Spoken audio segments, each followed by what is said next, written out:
Okay, we left off last week in the 18th chapter, and Maral was addressing the question that the name which Moshe is referred to is the name that was given to him by Bas Paro.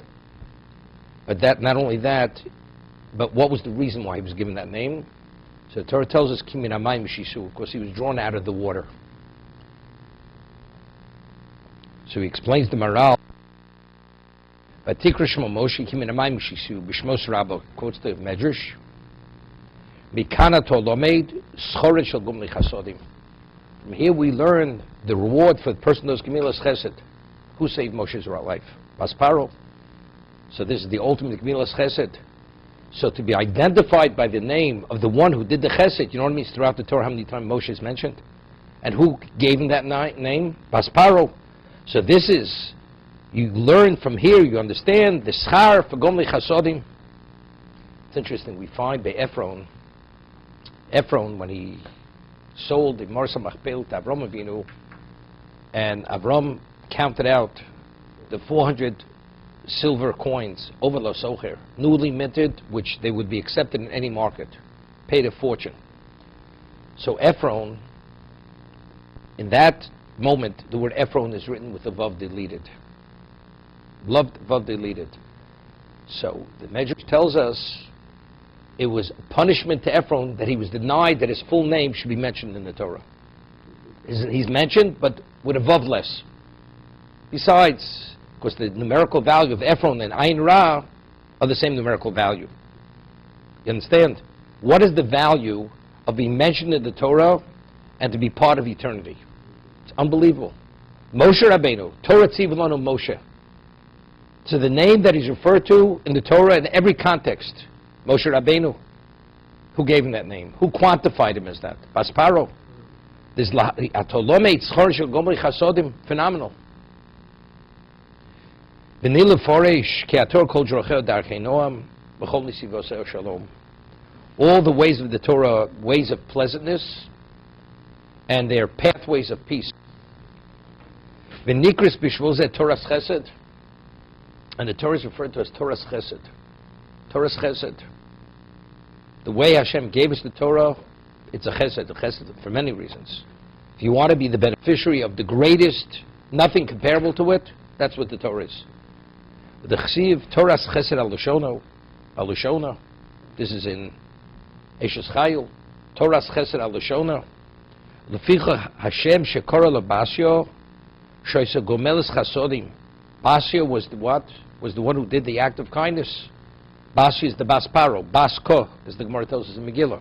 When she converted to monotheism, she became Basko, the daughter of God, who ikar b'Torah. She's considered primary. Va'afa Kodesh Baruch Hu lo kora lo shem acher shehoye medaber imo divrei Torah shrochei adachanu. All the communications. It says Vayedaber Hashem el Vayikra el Moshe. It's Moshe. El l'sheish l'dagdeg ma shomarnu ki min hamayim yishisiu. But what is the basis for the name? He was drawn from the water. It's an interesting name. That's the reason why you refer to somebody as Moshe, because it connotes he was drawn from the water. It was the Nile. If you want to indicate the turbulence or the current, that he could have been drowned, he wasn't drowned, by Mayim, you have all kinds of water, tranquil, still water, running water. So water, that doesn't fully give us an understanding of what happened in terms of the miracle. By understanding min hayor, that gives us a full appreciation of the miracle that took place. But Torah doesn't tell you to say that. He was drawn from the Yor, from the Nile. He was drawn from the Mayim. So the connotation of his name is Mayim. Lahoris means a Mayim Hotzio also. It doesn't say the body of water, it was the Nile, which is the body of water which he was drawn from. But it rather just water, generically. V'omer Ani, so the Maral explains, Kishay Moshe hu horo al ikar inyan Moshe maloso. What does a name do? A name quantifies the essence of the person. So when he was referred to as Moshe, that is a quantification of its essence. Asher Musar min hamayim. He's removed. And he's removed umusar min hamayim. Removed on the most extreme level from water. Say ki hamayim ein lo tzura omedes kayemes. Doesn't have one fixed identity. Kamo she'izbar lemalo etzel kol ben hayilod hayrot tishlichu ein sham. Water is what? A non-entity.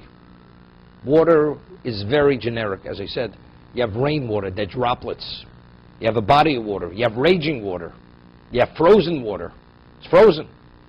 So it doesn't have a specific, it has no identity, water. Ki shaberachnu bozeh, v'tkashe teda zeh, teda loch. Ki malas Moshe Rabbeinu l'shem malas hatzuro, v'yusho yenivdal b'malosim min hachomer. Moshe Rabbeinu was fully removed from the material, into his essence. He was negated from the material. He was spiritualized at a level. The only relevance he had to the physical, that he was a human being, that he was mother. But in terms of his function, his essence, his value, material. That was Moshe Rabbeinu. Ki asichlim hanivdolim hem tzura levod. An angel. An angel also has a form, has a profile. But his profile, the profile of the angel, has no relevance to anything that exists within the material existence. Moshe Rabbeinu has no physical profile, although he may look like a human being. And he is a human being, but he's not a human being. Min hamayim mishisu. He was taken from the water. What does water represent? It has no relevance to identity of the physical, of the material. Umishu korav el malas asichliim. The one who has greater relevance and reflects the total intellectual being, which is the Malach. He's closer to that perfect profile.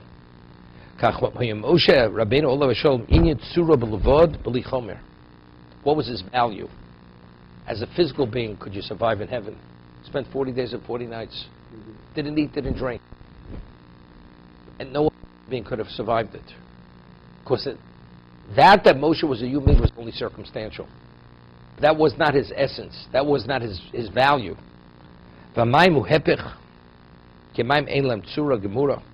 Water represents no profile. It's a non-entity. When you speak about obliteration, you obliterate something. Right? Water, the world, the Mabul obliterated the world.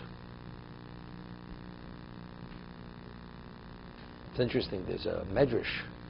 The Medrash says that originally, it says so water, could it sing the praises of God?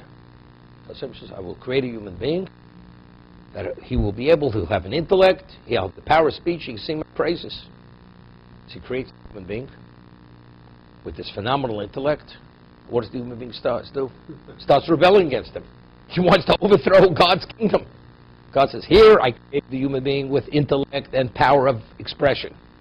To sing my praises, what is he using the intellect for and the verbal expression? To destroy me, to plot together. You know something? I'm better off with the water. What's the mashal? The mashal it gives is something else. He had people, this king had subjects, they were all mutes, deaf mutes. They couldn't speak. So when they want to share among themselves the praises of the king, they would do it with a pantomime. Hand motions. And they're fully involved. The king says, what dedicated servants. Could you imagine if they were able to speak? So you get subjects who could speak. And they come and all they talk about is the most divisive type of thing, expression to destroy the kingdom. The king says, no, son, I'm better off with the pantomime of the mutes. Really pure. Same thing. Water, wipe it out. It has no form. It has nothing.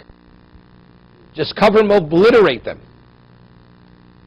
So therefore, hamayim hepachatzura. Water is the antithesis of something with a purpose. Ki hamayim ein lem tzura b'gemura ulekach nikrom tomid b'loshen rabim. There's no singular for water. What does that mean? There's no individualism. A human being, each person is an individual. There's a uniqueness. You have an identity. Water has no identity. It's just water. So I mentioned the name of Rameir Shapiro. I mentioned the name of Shapiro. I'm not sure if I'm going to said it at this class. It was the Bayless trial in Europe where he was a blood libel. They claimed he killed a Christian girl.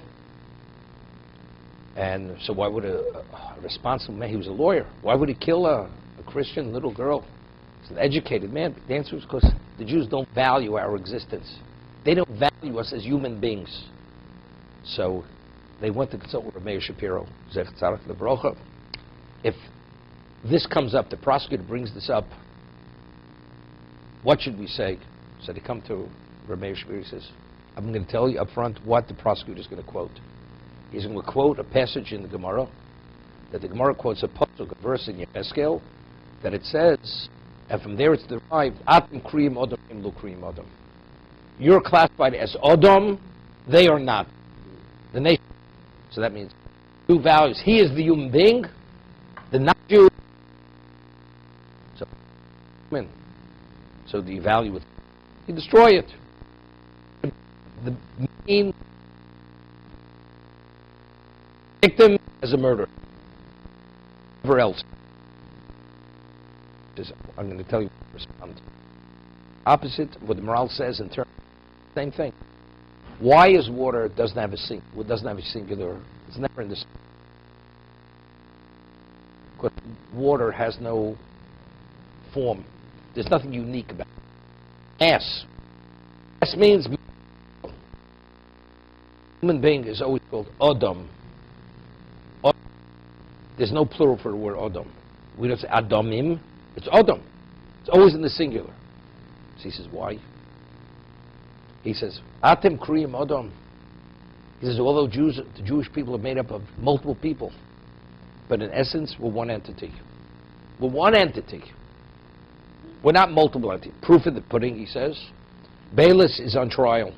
Every Jew, every country, every part of the world, this is his personal issue. Raising money, protesting, writing letters, whatever it is, petitioning for Bayless. You have another ethnic group, all Gentiles. Each Gentile's problem. Nobody takes up the cause of anybody else. But Jews, we're unified like a single unit. So the Jew was sick.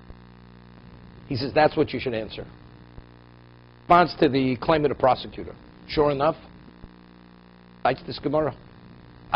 You consider Adam, they're not. So he says, you see, this confirms.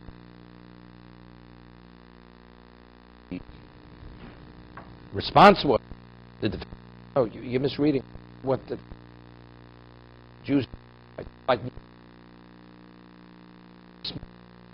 to help whatever way we can. With the morale, it's much more Adam. Profile. The true profile, which is referring to spirituality. It's only cloudy. Well, there's no plural for Adam. Like Mayim, there's no singular. It has no profile. Speak about uniqueness and individual classification. It's only Klal Yisrael, not the world, not the nations of the world. Atem kriyim Adam v'hem lo kriyim.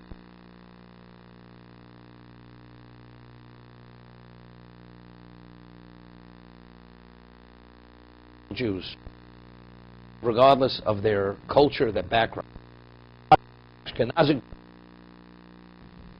Yemenite Jew, Iranian Jew, DNA identical. Identical DNA. They took the DNA of the various republics in Russia, the Afghanis and the this, and whatever they are, each DNA was different than the other DNA. Different. You may speak with a different accent, different. In this life.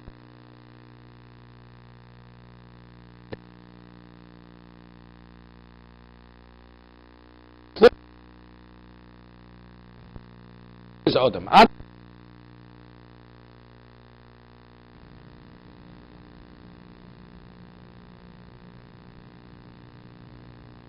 If Vishekol Achdus, when we speak unification, Hama'achid is a dover. What thing? There's a commonality.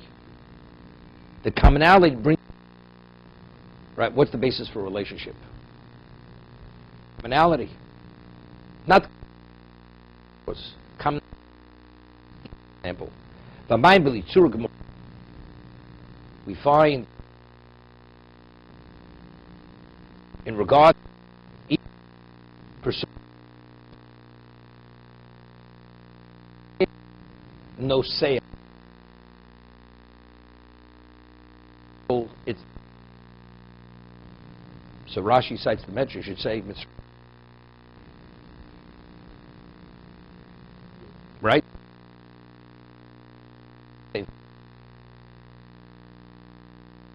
Referring to the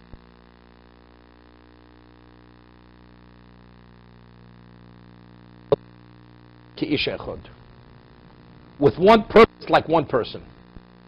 What is that? What unified them in the same interest? Yichan ha'om keneged in the singular regarding Azal.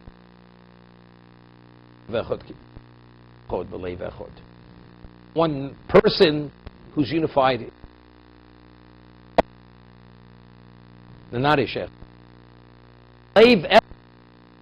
Them appear as if they're one, but they're false.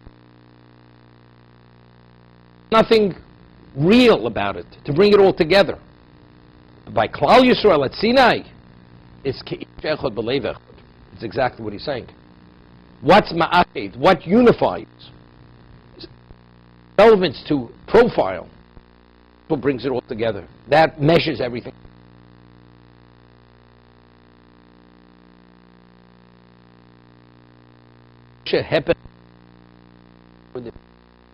Moshe was the antithesis. As water has no profile, unique, it's just mass. Rabbeinu is the ultimate. He in the water. He has no relevance to water. Every human being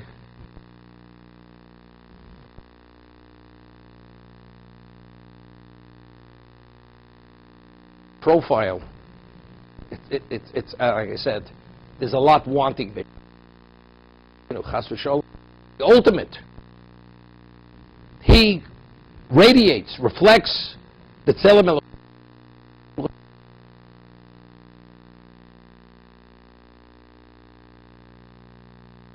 Yuchad, what was the uniqueness? Nimtza Novi Kamo. The Siv, V'lokom Novi O Trok. In Klaus like Moshe Rabbeinu. Zehepech Hamayim, Shein B'Mayim Yichud Tzura. Now let's. I was thinking with what the Maral says. There's a raven said, all Jews are responsible for one another. Why? When one Jew does the wrong thing, Jew is affected. When one Jew is something positive, every Jew uplifted as a result of why? Every Jew is a component in the entity called Klal Yisrael. Therefore, we all contribute. We're individual only as to contribute, but in the sum total, each of us complement the other. So if each of, like a body, if there's a limb which is failing, you have pain, part of the body, the whole body feels the pain. Is empowered, any part of it benefits. So in the sum total, we are the tzura. When we speak as Klal Yisrael, who is equivalent of the total Klal Yisrael? Moshe Rabbeinu. So the profile of Klal Rabbeinu himself in his profile.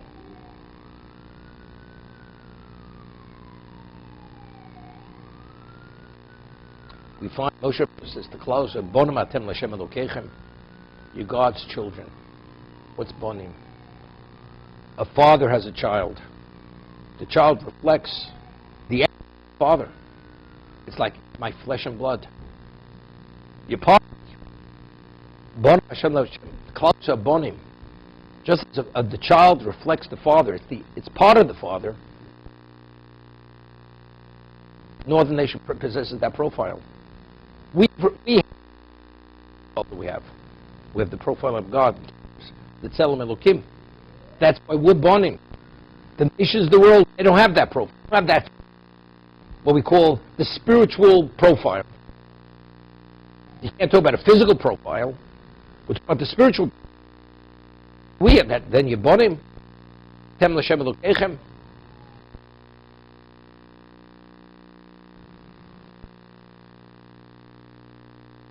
That explains all Yisrael that, and once asked the question that Klal Yisrael classified as the chosen people. There hasn't been a nation in the history of this existence who suffered, has been through what we've been through. What we chosen. Chosen to what? To suffer. Throughout history. The displacements, the level of persecutions, nothing can be. What's it? Rabbeinu says to Klal Yisrael,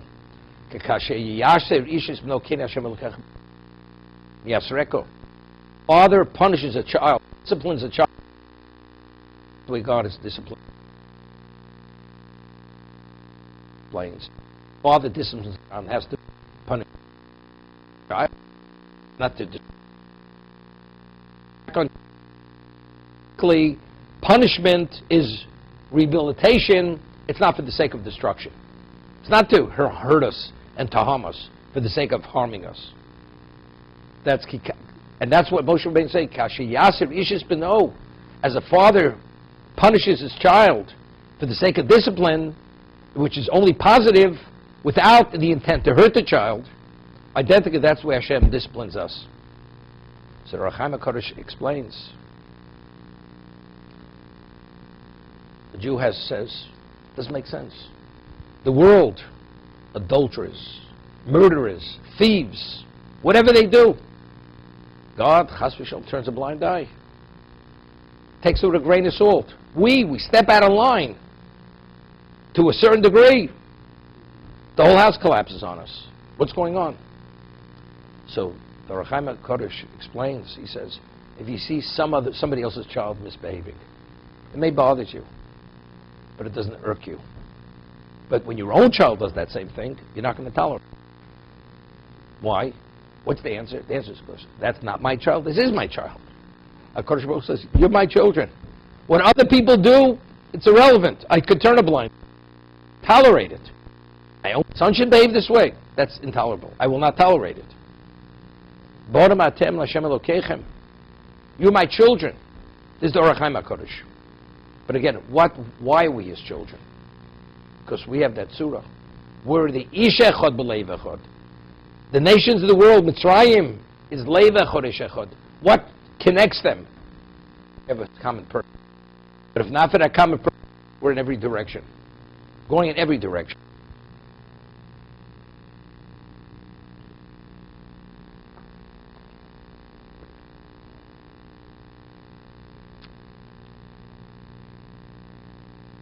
It says in the Tochacha, follow my, well, blessing will come to you. If you toil in my Torah, study and live as a proper Jew, the rains will come in that time, the bounty, unlimited. And what's going to happen when your enemy comes against you? They will come as one, and they will go in seven, they'll be scattered, they will flee in 7 directions. That's what Torah says. 7 directions. You'll pursue them. They're going in 7 directions. What's the connotation of 7 directions? What does 7 always represent? 7 is nature. What is the reality of the physical world? The world is made up of endless, and almost, relatively speaking, infinite amount of detail. The granules of world, sand, stones, insects, leaves, animals, reptiles. The number is unlimited. What does physicality represent? Endless parts. It happens. That's. They will come to you against you as one entity. They will go in seven, meaning seven represents they will be broken to a level, to scattered that there will be nothing. It represents total dissolvement, total disintegration. It disintegrates. It goes into endless. It represents total.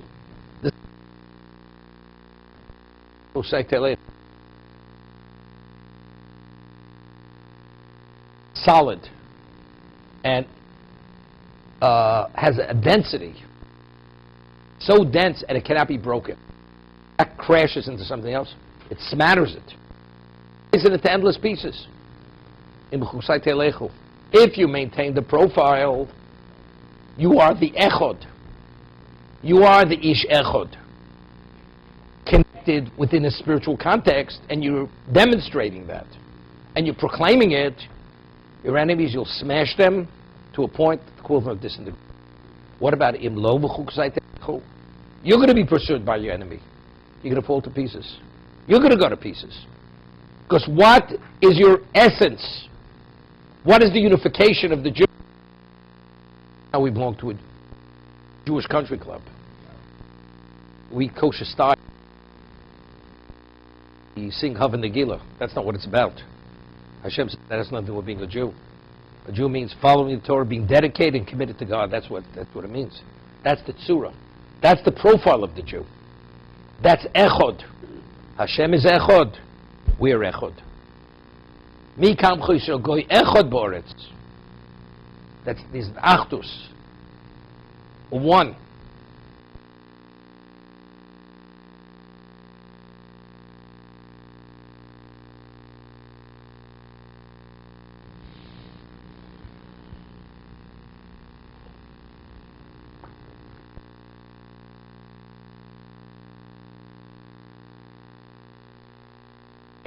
Moshe was removed from the water.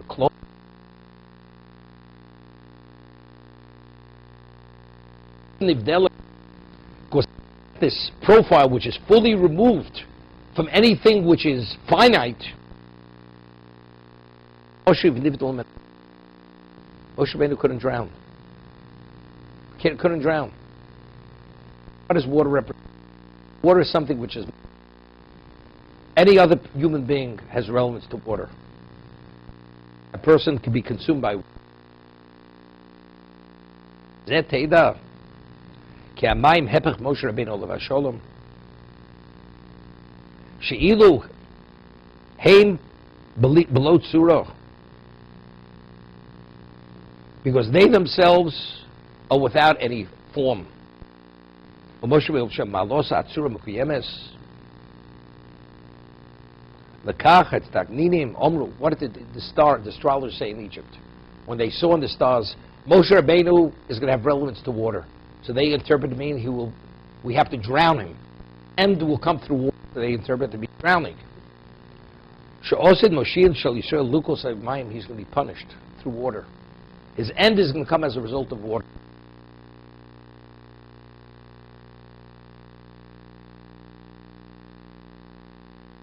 They saw in the stars there's going to be an entity in existence which has no relevance to existence. Of course, existence is material, it's physical. Nothing could oppose him. Nothing could stand in his way. Rakamayim, water. Moshe's Barashom. It's there is a what? Existence has a slight form. Has no relevance to any form, in any sense of the word. Just a mass. It's a mass of water.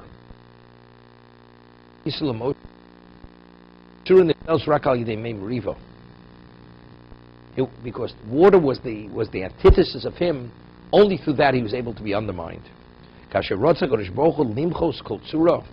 When God wanted to destroy anything which had a semblance of form or profile, what did he bring? Hevi aleim mabul mayim limchos hatzura. It's not only they died, they dissolved. The Gemara says in Zvachim, the water of the mabul was sulfuric. Everything just dissolved in the water. Mochu. It's interesting. Mochu timche zechar molochim b'tachas hashamayim. Right? The word is mocho. Obliterate. It's dissolvement. There should not be a remembrance. There should not be a That's how evil they are. Shabaleim michoy atzura kamo shizbar eitzel hoven nischak bo umezet tov divrei chom sham medrash b'shagam hu boser. Hashem says to Noach, or says to the Malachim, I give them 120 years to do tshuva. Correct? Because b'shagam hu boser, they're only flesh. B'shagam, the gematria Moshe. The numerical value of b'shagam is the same numerical value of Moshe. Yom of May of Esrim. How long did Moshe live? 120 years. How many years did Hashem give them to do tshuva? 120 years. In the merit of Moshe Rabbeinu, Hashem gave 120 years. The question is, well, what does one thing have to another? Why should Moshe Rabbeinu's schus have any relevance to the beginning of his existence? These people, this is the first. This is there were 10 generations from Adam to Noach. We're talking about this as what does their existence have to do with Moshe Rabbeinu? Closer, we could have a schus of Moshe Rabbeinu. He's a Jew. He's part of us. But then they should have a schus of Moshe.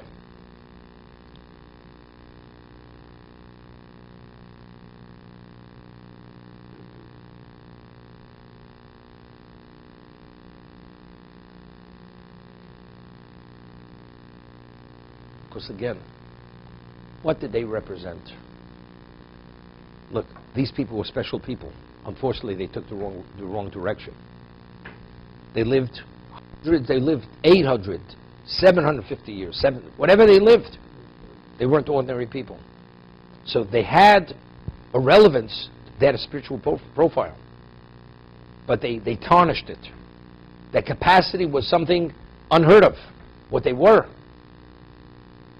So what was the water going to do? It's going to obliterate what Tzura is. Hashem says in the Schus of Moshe, we're going to maintain Tzura. I'll give you an example. It just came to mind. The Gemara tells of a story in Brachos that Rabbi Yochanan came to pay a sick visit to Rebbe Lezer. He was deathly ill. And he comes into the room. It's dark. He can't see Rebbe Lezer. They were colleagues. So it was known that Rabbi Yochanan radiated. He illumination. So it was dark. So Rabbi Yochanan do. It says he lifted up his shirt sleeve, and when he revealed his hand, the room became illuminated. Because Rabbi Yochanan radiated. He glowed. He had a glow to him. Okay. And what does he say? Rabbi Lezer's crying. So he says to Rabbi Lezer, why are you crying? He says, are you crying because you didn't merit to have Torah and wealth? He says, not everybody merits both tables. A table of wealth and a table of spirituality. Is it that you felt that you didn't study enough Torah in your life? As little as you learned, as much as you learned. As long as you do your best and with the right intent, you get full credit. So why are you crying? He didn't ask him, you're crying because you're about to die. That's not why he asked him why you're crying. Not because he's going to die.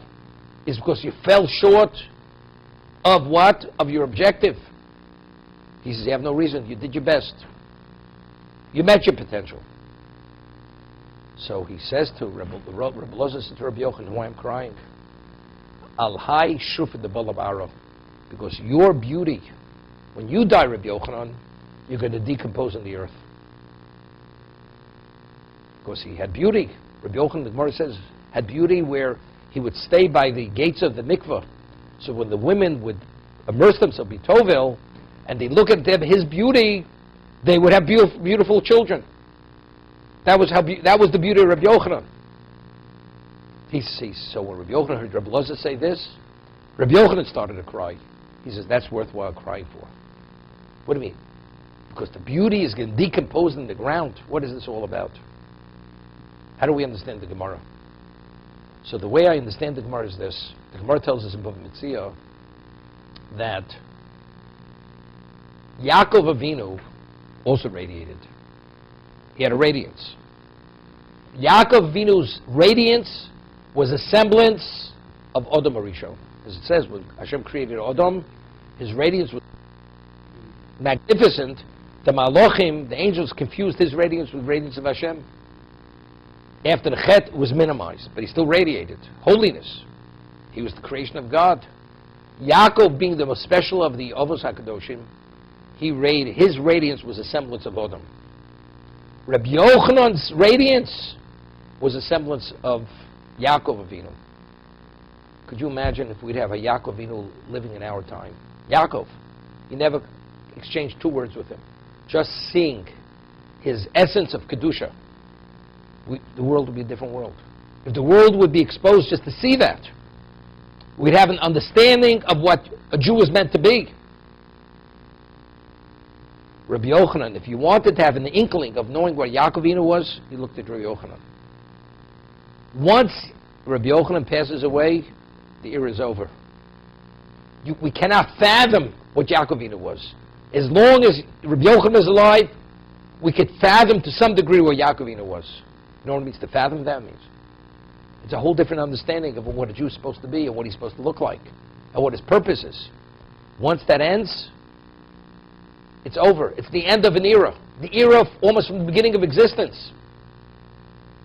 So Rabbi Yochanan says, if that's the case, the beauty that's going to decompose in the ground, that's worthwhile crying for. Because that means beyond that point, there's no hope to bring back the past. The past will never be brought back.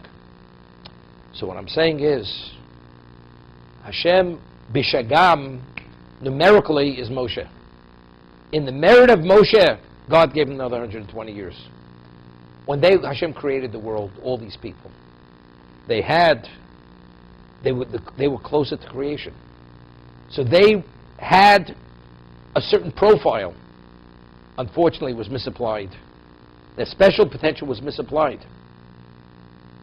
But if they would do tshuva, that profile would be phenomenal. They'd be able to establish an unbelievable profile. And how it's being obliterated by what?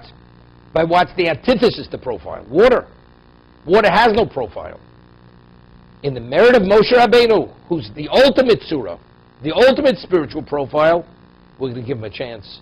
That what's non-profile should not obliterate what's the ultimate profile. That's what we understand. That's, even though Moshe had no relevance, it doesn't make a difference. But we're talking about the representation. What do they represent? They have relevance to what that surah is.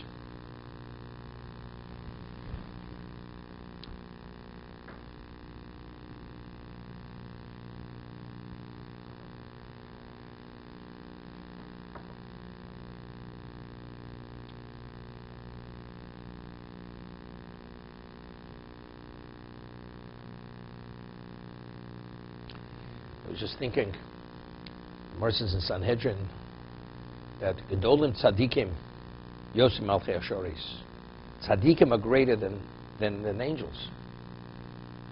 So Rav Chaim Volozhiner writes in the Nefesh HaChaim, doesn't mean to say a tzaddik has a greater understanding of Hashem than an angel. Tzaddik is more spiritual than an angel. He says that's definitely not what it means. Now, an angel, as great as he may be, various echelons of angels, why are they that? Because God created them to be that. It has nothing to do with their own initiative. Why is a tzaddik a tzaddik?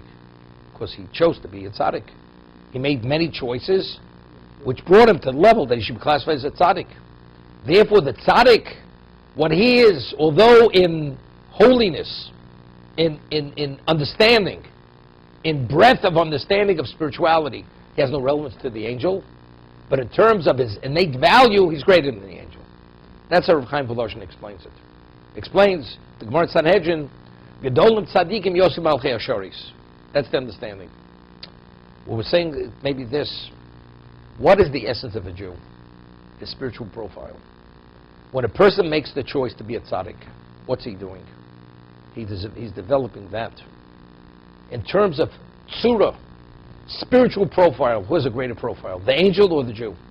The Jew. The Chavetz very often brings a chazal. He says that the greatest angel cannot fathom the makeup of a Jewish soul, of Nishmas Yisrael. What is Nishmas Yisrael? The neshama of a Jew. The neshama of a Jew, that's the spiritual profile of the Jew. It's different. The non-Jew doesn't have that. In terms of that, whatever the angel is, Srafim, Ofanim, Chayos HaKodesh, the highest echelons of angels, their spiritual profile has no relevance to the profile of the Jew. But what's the profile of the Jew? It's his neshama.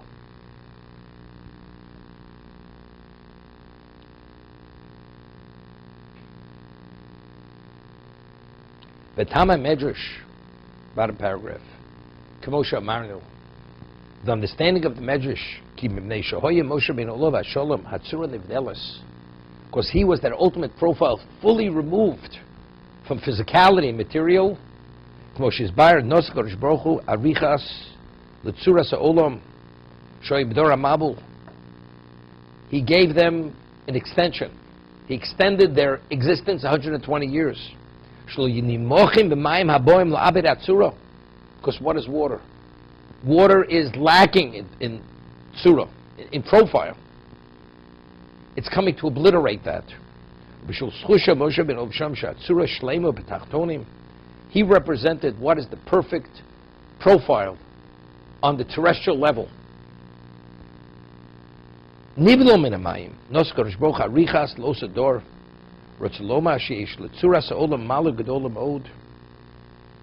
says the world, in terms of when Hashem created the world, it has a spiritual capacity that was going to be wiped out.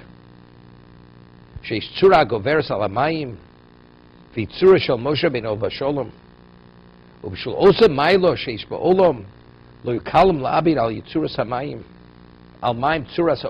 wasn't simple.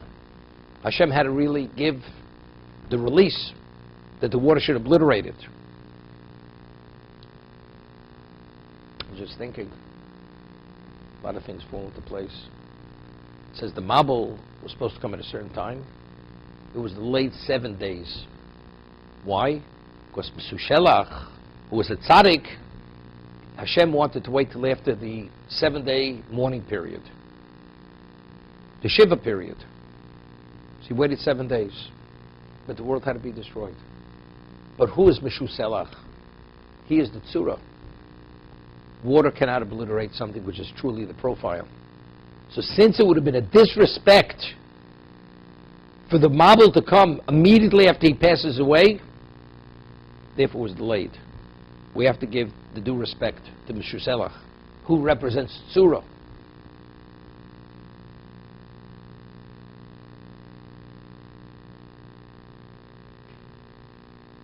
I was just thinking. There was a person, his name was Chanoch. The Torah says Chanoch lived 365 years. And why? In those years people passed away 700, 800, 900 years. Why did Chanoch pass away at 365? Because L'kocho Elokim, Hashem took him. Why did Hashem take him? Because Hashem didn't want him to sin. He was perfect. Because, so the Sifarno over there explains that Chanoch, he didn't make fences. Didn't create safeguards. So Hashem didn't want him to sin. Without fences, it's inevitable you're going to cross the line. So because Hashem didn't want him to sin, L'kocho, Hashem took him at 365. That's Chanoch. And what did Hashem do with Chanoch? Malach Matat, which it's so holy we didn't pronounce the Malach. He became that Malach. Chanoch became Matat. So now, I asked, why did he take him at 365? 365. Chazal tell us that the Jew has Shasa mitzvahs lo sasei. We have 365 negative negative commandments. Right? Ramach mitzvahs asay, shasa mitzvahs lo sasay. Shasa mitzvahs lo sasay, kineged yemos hachama. That corresponds to the solar year. The solar calendar is 365 days. Ramach, it's kineged every odom. That's 248 parts. That's mitzvahs asay. So simply, if you read Chazal, if you want to remember how many negative commandments we have, as a mnemonic, the solar year is 365, the negative commandments are 365. It's a mnemonic. That's how you retain. That's how you remember the number. So the Maharal says, no. What is the connotation of negative commandment? Of a negative? When you tell somebody don't do something, what is the connotation of don't? Don't do it. It's not in your best interest. Meaning there's going to be a negative consequence if you do it. Don't do it. Whether it's punishment, whether it's you'll be injured, you'll be harmed, you will die. Don't cross that line. So it means if you want to retain who you are, don't do it. Meaning if when a person is born into existence, he's given a neshama, which has a certain status. If you don't want to compromise that neshama, don't do 1 through 365. Because the order of that entity will retain its presence if you abide by 365 negative commandments. Meaning you will not be diminished. Now, when we speak about in creation, what is the number which represents order? If the world would not rotate on its axis within the context of 365, what will happen to the world? It would destroy. It would be destroyed. So when we speak about order in creation, what number represents order in creation? 365. 365 is order in creation. What is order to maintain the Jewish spirituality? Order. That it should not be diminished. 365 negative commandments. That's order. Okay? So now, there's a Chazal in this week's Parsha. Why are there 12 hours in the day? You know why there are 12 hours in the day? Because there are 12 Shvatim. And you know why there are 12 months in the year? Because there are 12 Shvatim. And you know the 12 signs in the zodiac? Because it's 12 Shvatim. Every aspect of creation reflects Klal Yisrael. So it's not we're 12 because they're 12 months and 12. No, it's the other way. If the world was created for Torah and Klal Yisrael, where do you have that imprint? The whole profile of existence is a reflection of Klal Yisrael. So why do you have 300 order regarding physical existence in terms of rotation? Is 365. Why? It's not because we're 365 to maintain our order, because the world's order is 365. It's the other way. What is the function of that of the material existence? Klal Yisrael. Who's Klal Yisrael? We have to utilize the world that we shouldn't cross the line to compromise on the order of our spirituality. So that's 365 in terms of order.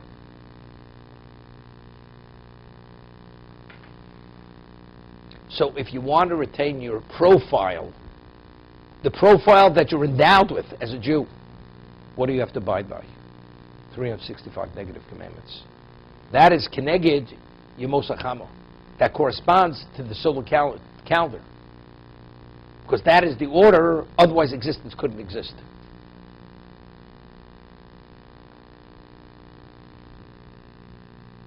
As they say, Gewaldig. It's terrific.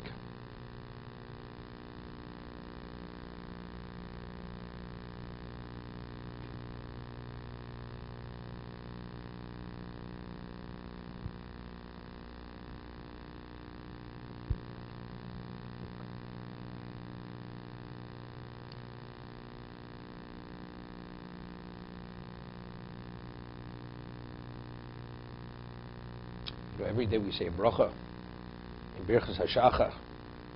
Roka Oretz Alamoyim. The world is surrounded with water. The majority of the world is covered with water. Don't you think the ocean should come and inundate existence? There should be no existence. It's a miracle. The ocean comes in, it breaks at the shoreline, comes in like a lion, then it comes like docile like a lamb. It's a miracle. Now, who's holding the earth, the terrestrial level where man lives, exists above the water? But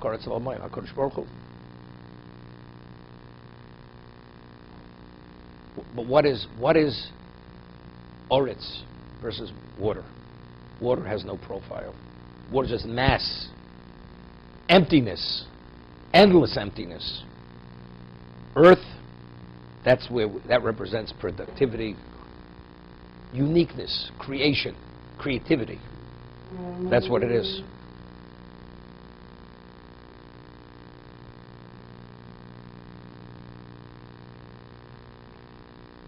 The bracha Yaakov Avinu gave to the sons of Yosef, V'yidgu l'rov b'kerev oretz. They should proliferate in abundance in the midst of the earth, in the midst of the land. So Rashi cites Chazal, he should say V'yirbu. What's V'yidgu? They should proliferate like fish. So two things. Fish, the number of proliferation is unlimited. That's number one. Secondly, they're not subject to the ayin hara. Just as the fish are covered by the water, since they're not, the human being cannot see the fish, and therefore it proliferates to such a degree, identically, your children should not be subject to the ayin hara. Right? That's what Rashi says, Chazal. That's what Yaakov Avinu says, V'yidku. You should be like fish. I once said a third interpretation. Now, when the Mabul came upon existence and destroyed the world, were the fish destroyed? Fish were not destroyed. Only the terrestrial beings were destroyed. Why were the fish not destroyed? Because they were not exposed to the evil of mankind. Because it's a different area, it's a different entity. So when we speak about humanity post-Mabul and pre-Mabul, it's a different humanity. People before Mabul lived 900 years, 800 years, 700 years. After Mabul, 70 years. That's it. 70, 80 years, that's it. What happened? It's a different existence. No, it's okay. It's a different existence. We're going to stop here. Howard, stop it.